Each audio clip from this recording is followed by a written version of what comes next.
Olá a todos e a todas, estamos aqui para mais uma semana de aula, né? Relembrar que nossa última semana, né, de conteúdo no caso, porque semana passada a gente fez revisão e teste, né? A nossa última semana de conteúdo a gente falou sobre carga, falamos sobre corrente elétrica, né, que é o movimento ordenado dos elétrons, e a gente hoje vai continuar, né, a partir dessa da questão do conceito da corrente elétrica, né, que é o movimento ordenado dos elétrons, e tentar descobrir por que essa corrente se dá, né, e com o que ela está relacionada.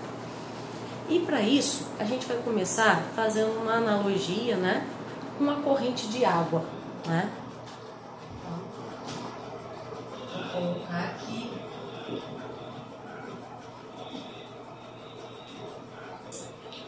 corrente de água,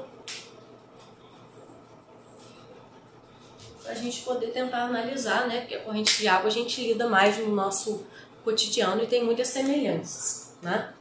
Então vamos supor que eu tenho duas caixas d'água e elas estão exatamente no mesmo nível, né? Qualquer recipiente com água, no mesmo nível e preenchidas da mesma forma, né? Com a mesma quantidade de água. A água está no mesmo nível, né?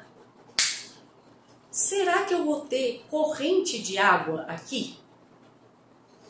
Naturalmente, vai ter algumas moléculas que vão poder se deslocar daqui para cá, ou de lá para cá, ou ficar aqui no meio, enfim, vão ter movimentos aleatórios. Mas uma corrente específica, né, de água vindo de um lado para o outro, eu não vou ter, né? Então, nesse caso aqui,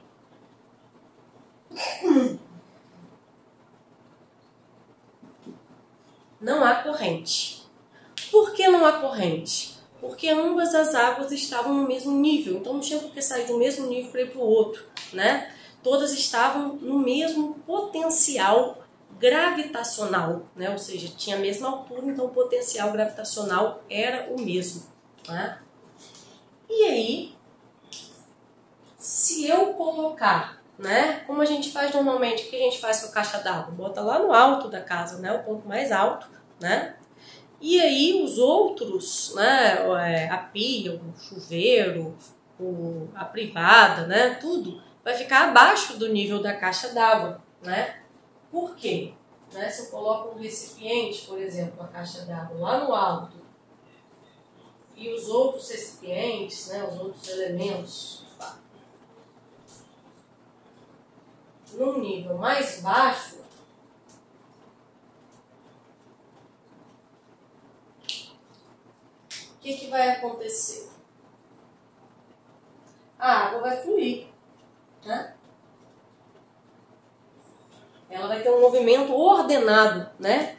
E o que é esse movimento ordenado? É a corrente, né? No caso, o movimento ordenado das moléculas d'água é a corrente de água, né? O fluxo de água, né? Então, nesse caso, a gente tem corrente, né?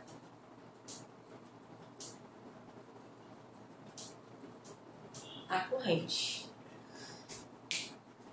E o que provocou essa corrente? Esse desnível, né? E esse desnível, ele está relacionado a uma diferença de potencial gravitacional, né? Entre a caixa d'água que está no alto e a caixa que está embaixo, os recipientes que estão embaixo recebendo essa água que vem lá de cima, né? Então, quando eu criei uma diferença de potencial gravitacional, eu tenho a minha corrente de água, né? Beleza. E o que isso tem a ver com a corrente elétrica? Vamos ver. É muito similar.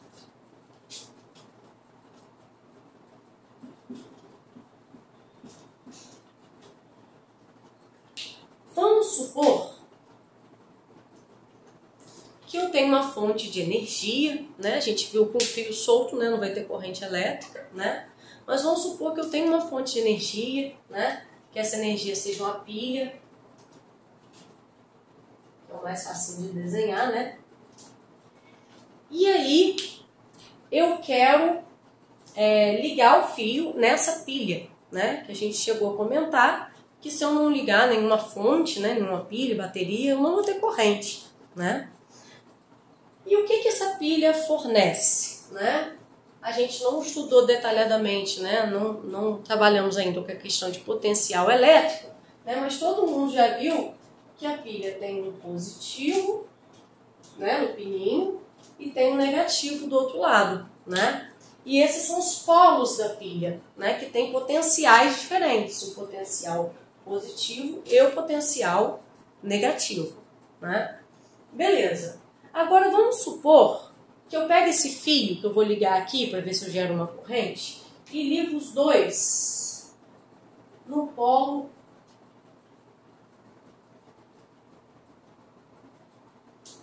positivo da pilha, né? E aqui eu botei numa lâmpadazinha, né?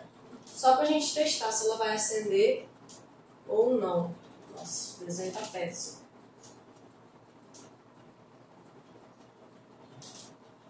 Uma lâmpadazinha, né? Uma lâmpada fraquinha. Uma lâmpadazinha de LED, né? Pequenininha. E aí eu ligo na pilha e eu quero saber se ela vai acender ou não. Beleza, eu quero saber, na verdade, se vai ter corrente elétrica ou não. Eu vou desligar a lâmpada, porque eu acho que está atrapalhando. Isso, acho que melhorou um pouco. Gente, eu liguei os dois fios no polo positivo. Será que algum elétron vai querer sair daqui, dar a volta e voltar para cá? Vai sair do mesmo lugar para voltar para o mesmo lugar? E aí, no caso, passando pela lâmpada? Será que vai ser alguma vantagem? Pode ser até que um elétron faça esse caminho, né? O outro faça o caminho contrário, assim como aqui na água, uma molécula de água pode ir para lá, outra para cá, né? Pode até ser que aconteça. Mas não vai haver uma preferência de fazer esse caminho, né? Por grande parte dos elétrons, né? Então, nesse caso, em que eu não criei uma diferença de potencial elétrico, eu liguei os dois no positivo, liguei os dois no mesmo potencial, não há corrente.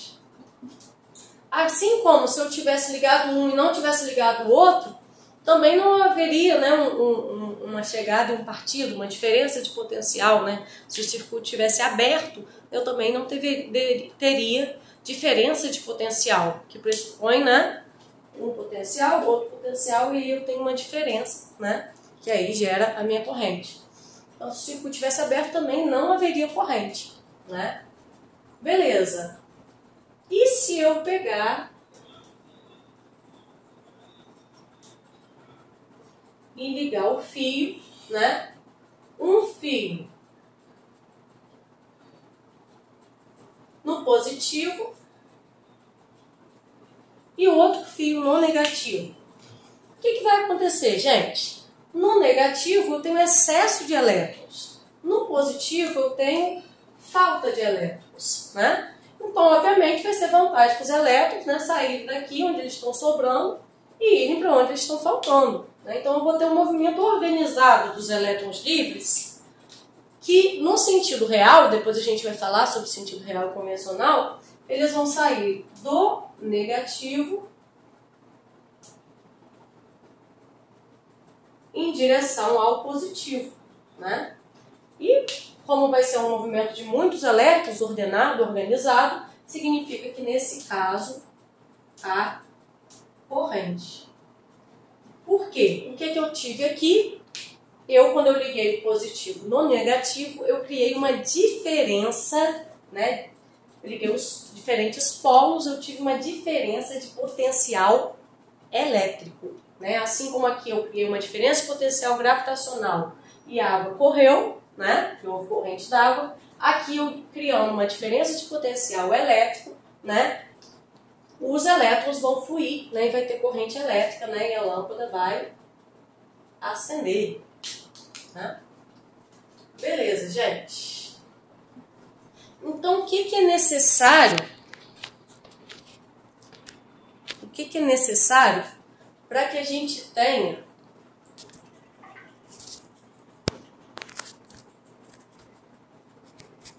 está caindo. O que é necessário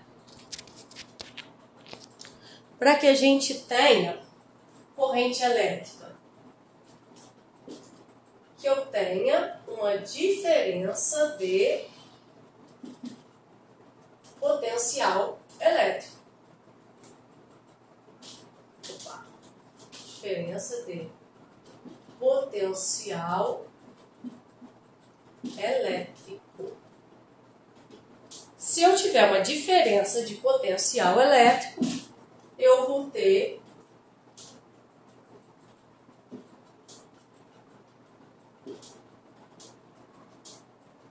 corrente elétrica.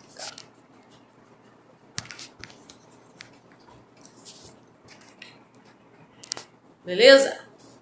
Então, se eu tiver diferença de potencial elétrico, eu vou ter corrente elétrica. Então, a gente vai falar aqui agora dessa diferença de potencial elétrico, né? Essa diferença entre dois polos, né? O positivo e o negativo, ou no caso da tomada, a fase e o neutro, né? Essa diferença de potencial elétrico também é chamada de DDP, né?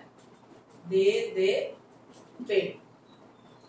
O nome formal dela é tensão elétrica, né? Porque se cria uma tensão entre um polo positivo e um polo negativo. Uma tensão que faz o elétron se mover de um lado para o outro, né? E, de forma mais informal, muitas vezes é chamado também de voltagem. Por causa da unidade que a gente vai ver agora, né? Então, qual é o símbolo da diferença de potencial elétrico? O símbolo, tem muita gente que usa o V, né? Eu não gosto de usar muito o V, porque o V eu já uso para potencial elétrico. Então, o símbolo que eu uso para a diferença de potencial elétrico é o U, né? Que muitos livros de física usam também. Na área técnica pode usar diferente, né? Enfim. Mas antigamente o U e V já foram até a mesma letra. Então, o símbolo é o U. A unidade de medida, né? A gente falou aqui, voltagem, né? Em homenagem ao Alessandro Volta, é o volt, né? Que aí sim é V mesmo, não tem como. E a representação. Como que a gente representa um circuito? Em vez de eu desenhar uma pilha, né? Ou uma bateria, ou uma tomada, né? Eu simplesmente desenho um traço grande para simbolizar o positivo e um traço pequeno para simbolizar o negativo. E é isso. Então, quando tiver um traço grande e um traço pequeno, vai representar uma diferença de potencial elétrico, uma tensão elétrica, uma voltagem, né? Uma DDP, né? Beleza, gente?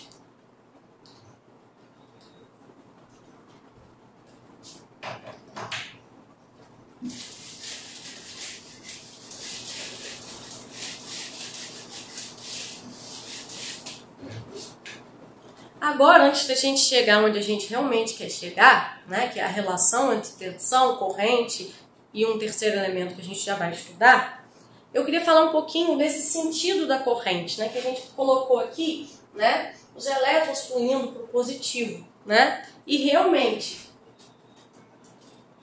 esse sentido da corrente que a gente colocou ali é o sentido que a gente chama de real, né? Então, o sentido da corrente. A gente tem o sentido real, né? Que é o que acontece de fato, que é o que a gente acaba de desenhar. Vou colocar de novo só para ficar arrumadinho, né? Então, vou desenhar aqui, ó, polo positivo, polo negativo, né? Oferecendo uma tensão elétrica U, né? Vou conectar aqui. Vou colocar uma lâmpadazinha, né? Se não tiver a lâmpada, dá um curto-circuito, eu já falo sobre isso. E aí, qual é o movimento real que esses elétrons fazem? Né? Onde tem excesso de elétron, negativo, onde tem falta, positivo. Então, eles vão sair do negativo, né, para o positivo. Esse é o sentido real da corrente. Às vezes, alguns professores na área técnica trabalham com isso, mas convencionou-se, né? E uma convenção é um acordo que se faz, né? Nem sempre precisa ter tanta lógica, né? Mas é um acordo para todo mundo trabalhar da mesma forma, né? Então, convencionou-se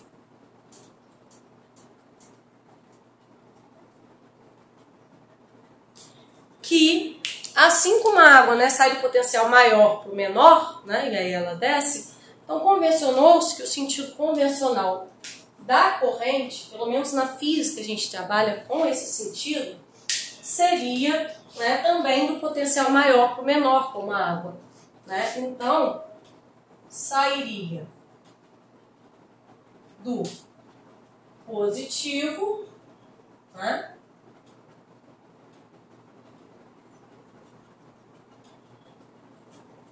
em direção ao negativo, não representando o movimento individual dos elétrons, né? Seria a corrente de forma mais ampla, né? O sentido convencional dela seria do positivo para o negativo, que é o sentido que a gente vai trabalhar na maior parte dos exercícios, né? A menos que tenha alguma questão pedindo para comparar o real, o convencional, né? Então é importante a gente saber que tem essa diferença. Beleza? Então, vamos lá. A gente está caminhando, né, para ter um circuito elétrico, né? A gente está aos pouquinhos, né, caminhando para ter um circuito elétrico. Então a gente estudou primeiro a corrente elétrica e agora a gente falou que para ter corrente a gente precisa de tensão elétrica, a gente precisa de diferença de potencial, né? Então vamos ir aos poucos, deixa um espaçozinho aqui para copiar o título, que eu já vou falar. Então aqui eu já tenho a minha fonte de tensão elétrica, U, né? Que é a minha bateria, né? Vamos falar um pouco de energia, a nível de energia, que eu acho que fica mais fácil entender. Então ela está gerando uma energia elétrica que vai ser distribuída pelo circuito, né? E quem que vai distribuir, né, conduzir essa energia pelo circuito? A corrente elétrica. Então eu já estou gerando a minha energia, já estou transportando, né? E o que está faltando aqui? Está faltando alguém para consumir essa energia. Porque se eu não tiver ninguém para consumir energia, se estiver assim, por exemplo, essa situação é o curto-circuito. Se ninguém consumir energia, quem vai consumir energia é o próprio fio, né? E ele vai consumir essa energia aquecendo, superaquecendo. Como o material não é próprio para esse superaquecimento, pode causar até um incêndio, né? Então, estou gerando energia, estou conduzindo, eu preciso de alguém para consumir. E quem é esse alguém para consumir? Esse alguém pode ser vários aparelhos, né, que funcionam à base de energia elétrica. A lâmpada, o ventilador, a televisão, o micro-ondas, a geladeira, o freezer, enfim. Tem uma infinidade de aparelhos que funcionam à base de energia elétrica, né, que é a energia, digamos, mais nobre que tem, a energia melhor para ser transportada, enfim. Então, beleza. Esses aparelhos todos que consomem energia elétrica, a gente chama de receptor. E a gente vai ver o receptor um pouco mais à frente, porque ele é um pouquinho mais difícil. A gente vai começar trabalhando com um dispositivozinho que a gente chama de resistor. O que é resistor? É aquele negócio que queima no chuveiro, que a gente fala, a resistência do chuveiro queimou. Na verdade, é o resistor. Mas não tem problema falar resistência de forma informal, não, porque a resistência elétrica, na verdade, é a grandeza física que está associada ao resistor, né? Então, obviamente tem relação, né? Uma coisa e outra, né? Então, mas o aparelhinho chama resistor. O que um resistor faz? Ele pega a energia elétrica e transforma preferencialmente em energia térmica, como no caso do resistor do chuveiro. Ele pega a energia elétrica e transforma em calor, né? Usado para aquecer água. Porém, o resistor também pode transformar uma parte dessa energia em energia luminosa, por exemplo, na lâmpada incandescente, né? A maior parte da energia que chega ali vira calor, né? Por isso que é uma lâmpada tão pouco eficiente, né? Mas uma partezinha pequena ela vira luz, né? Então o resistor também pode gerar energia luminosa, mas a maior parte é energia térmica. Então a gente primeiro, em vez de trabalhar com os receptores, né, que são um pouco mais complexos, a gente vai trabalhar com resistores, né? De qualquer forma, eu estou gerando energia, estou conduzindo e estou consumindo, né, no resistor, que esquenta sim, mas não como fio. Ele tem um material apropriado para esquentar, né, gerar aquele calor, né, transformar a energia elétrica em energia térmica, mas não queimar, provocar um incêndio, né? Então o resistor, ele é próprio para isso, né? O fio já não é próprio para esquentar tanto, né? Então beleza, gente. Então o que a gente vai fazer? A gente vai associar essas três grandezas, né? Antes disso, né, vou colocar aqui o R, né, que é o símbolo que a gente usa para representar o resistor, também usa para falar da grandeza que está associada a ele, né, que é a resistência elétrica, né? A resistência elétrica, né, que está associada ao resistor, a unidade de medida vai ser o ohm, né, esse símbolozinho que parece uma ferradura, né?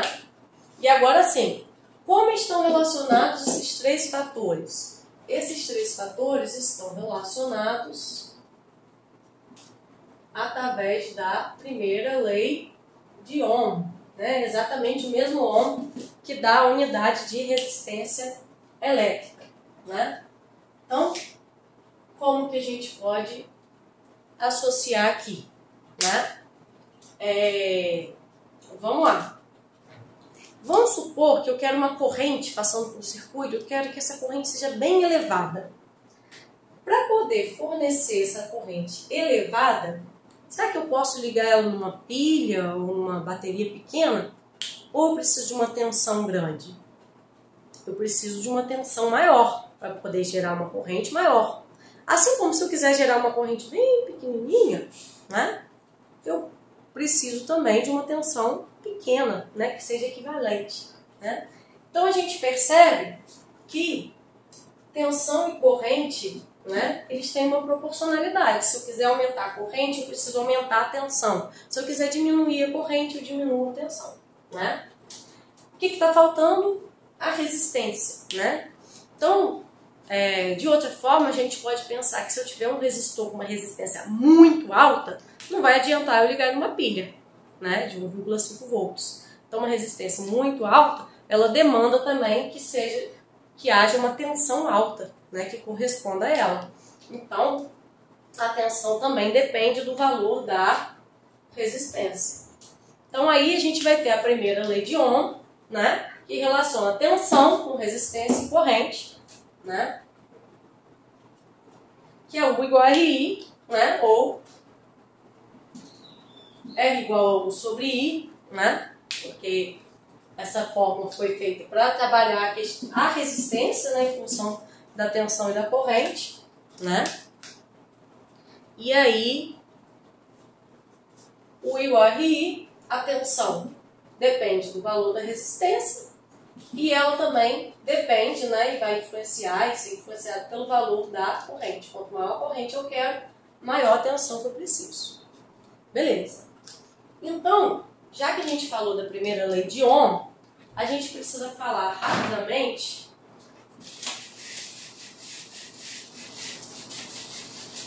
do tipo de resistor que a gente vai trabalhar mais aqui na física, né? Que é o resistor ôhmico.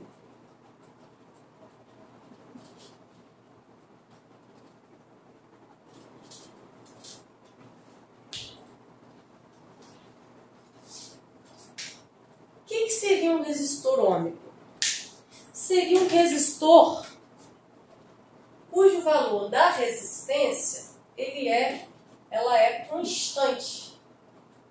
A resistência não muda. Por que ela mudaria? Porque vamos pensar, né, num material de um resistor, né? Se passa uma corrente maior, né, ele vai aquecer. Se ele vai aquecer, ele pode mudar suas propriedades. Se ele muda suas propriedades, pode mudar o valor da resistência elétrica dele, né? Então, quando esse valor muda em função da corrente que está atravessando, do aquecimento que é dado, esse resistor não é ôhmico. Agora, quando um resistor ele consegue manter suas propriedades, manter a resistência elétrica, né, que é o que a gente interessa aqui, agora, a gente diz que ele é ômico. Então, se a gente for pegar aqui U igual a RI, se a resistência for constante, né, se eu não estiver variando o resistor ou variando o valor da resistência, né, por exemplo, a resistência do chuveiro, ela pode variar o comprimento e variar o tamanho da resistência, né? Mas se eu tiver um resistor ômico, né, cujo valor ele permanece constante, o que vai acontecer?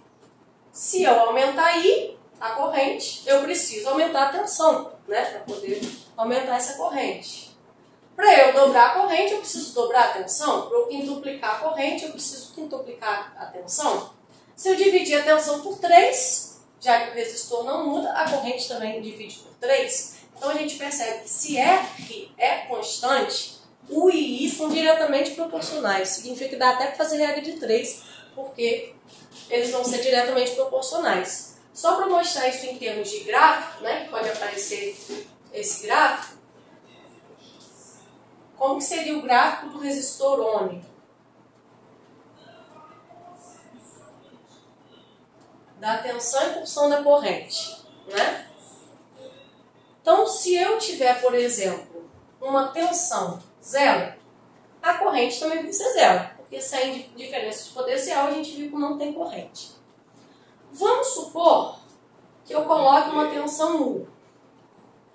Ela vai corresponder a uma corrente I. Se eu quiser dobrar a minha corrente,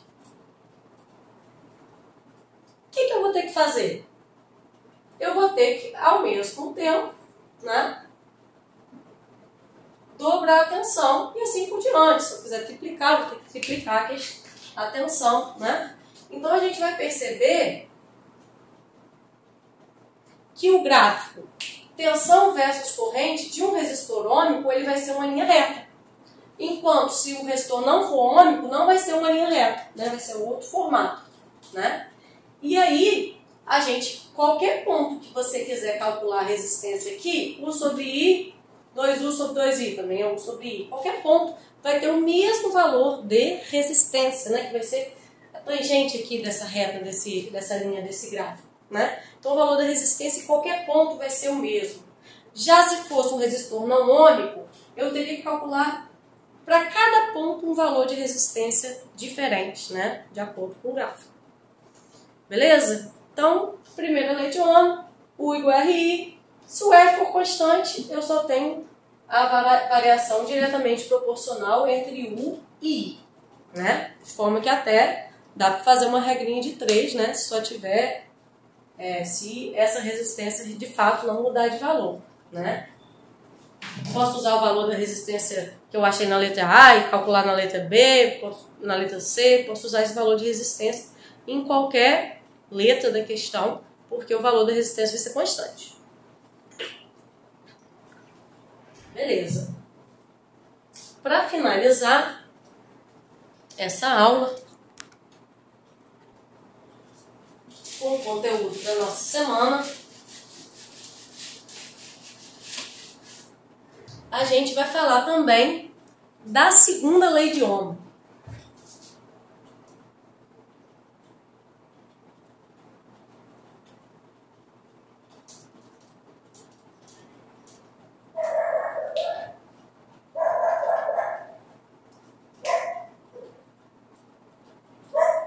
Porque se a primeira lei de Ohm associa a resistência com tensão e corrente, né, com os elementos do circuito, a segunda lei de Ohm associa o valor da resistência elétrica com as próprias características do resistor, né?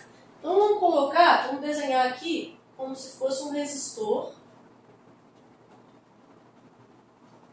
e vamos tentar, né, descobrir o que influencia a resistência elétrica desse resistor. Então, a luzinha da janela atrapalhando. Vou botar mais pra cá.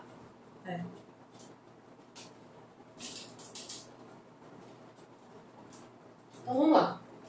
A primeira coisa que influencia é o material, né? Existe material que é bom condutor e existe material que é mau condutor, né? E no caso aqui, aquele que vai ter maior resistência é aquele que conduzir pior, né? Porque resistir, né, seria o contrário de conduzir. Conduzir é dar facilidade, né, para a corrente elétrica atravessar. E a resistência vai ser criar uma barreira, uma dificuldade para essa corrente atravessar. Então, quanto pior condutor for o material, maior vai ser a resistividade dele, né? Então a resistência ela depende da resistividade do material. Resistividade elétrica do material, que é um valor que cada um vai ter, né? Um valor padrão, né?